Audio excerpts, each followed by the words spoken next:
близких. Как батюшка наш Серафим Саровский говорит, стяжай Духа Святого, и вокруг тебя соберутся тысячи людей.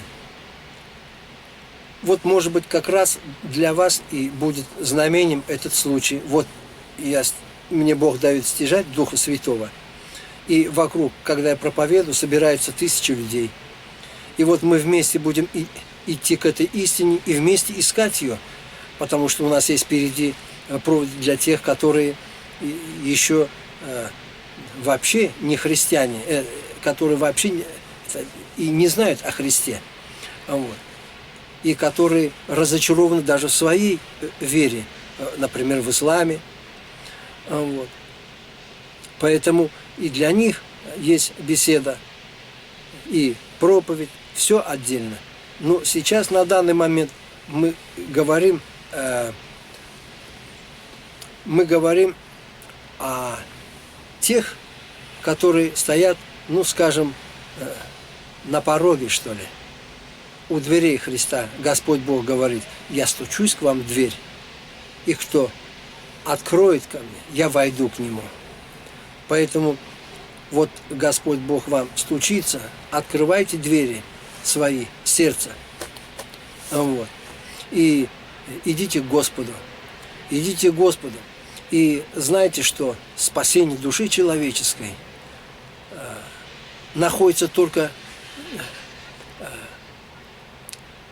в христианстве. Но я, так как православный, я буду говорить только за православие, потому что все религии, все христиане, которых я вижу по Ютубу, и вижу, как живут западные христиане, я поражаюсь и даже удивляюсь, как можно жить человеку,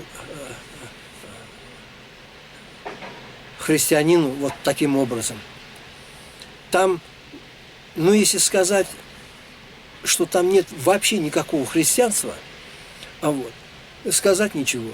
Там святым можно стать, знаете, очень просто, вот как я по новостям слышал, француз, священнослужитель, вышел и стал проповедовать и говорить: муж и жена должны жить вместе. Муж и жена – это от Бога по природе люди. И они не должны разделяться ни на каких трансгендеров и там еще кого. Да? Вот, перечислять это даже не хочу. Так вот, его арестовали и бросили в тюрьму. Вот он уже святой, он мученик. Кресты запрещают одевать. Вы видели, что творится на Олимпиаде? Вот это вот и есть все лицо Запада. Поэтому, знаете, я об этом, как бы, если сказать, то в самой последней очередь, чтобы не портить вот эти вот наши с вами беседы, которые мы с вами говорим о принятии Христа. Вот, дорогие мои братья и сестры, которые хотят принять христианство, вот, итог нашего разговора, чтобы мы все знали, приняв христианство, мы не можем никак стать другими, а оставаться только татарами. Вот. Это первое. Во-вторых, что посещать мы будем в основном только христианские храмы. И только. Потому что татарских храмов очень мало. Но я всех вас призываю именно посещать те храмы, где есть татарские храмы, если есть таковые, там есть священнослужители, вот как здесь в Москве, храм святого Фомы, неверующего, вот его храм, где собираются общины татарские, где верующие православные татары, вот.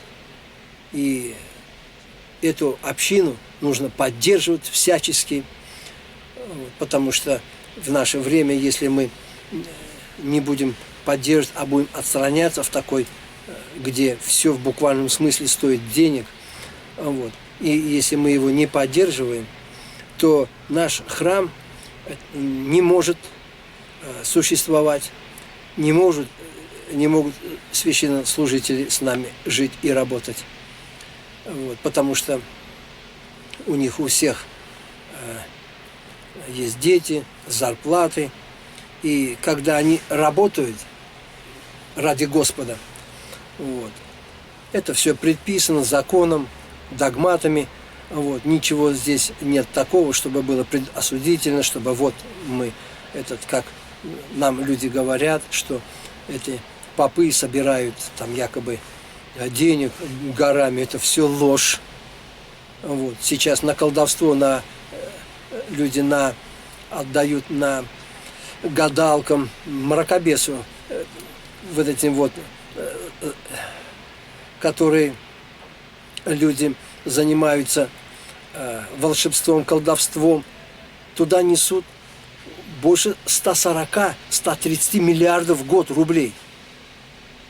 Вы понимаете? А в церковь доли, потому что в церковь мало людей посещают, не понимая о том, что все богатство, вся жизнь, вот, все спасение именно в церкви, именно наша, там территория. А на своей территории, видите, как они зарабатывают? Колдуны, волшебники, предсказатели, там, экстрасенсы. Поэтому, когда принимаете христианство, надо всегда быть в кругу своей общины. Всегда. И тогда вы поймете, что как это необходимо.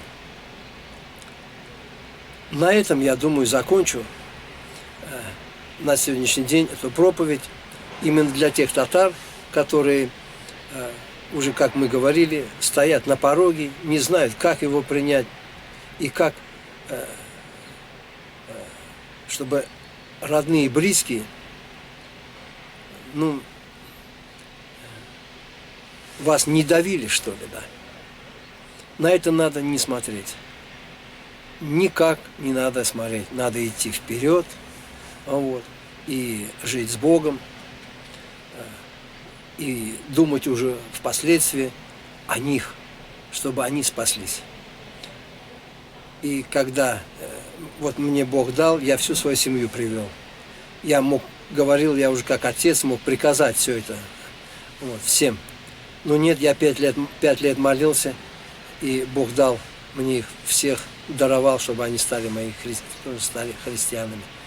На что вот сейчас они очень-очень сейчас рады, на самом деле. Они даже, вот как я говорю, я даже не знаю, как бы я сейчас жил. И они так же говорят, во Христе другая жизнь.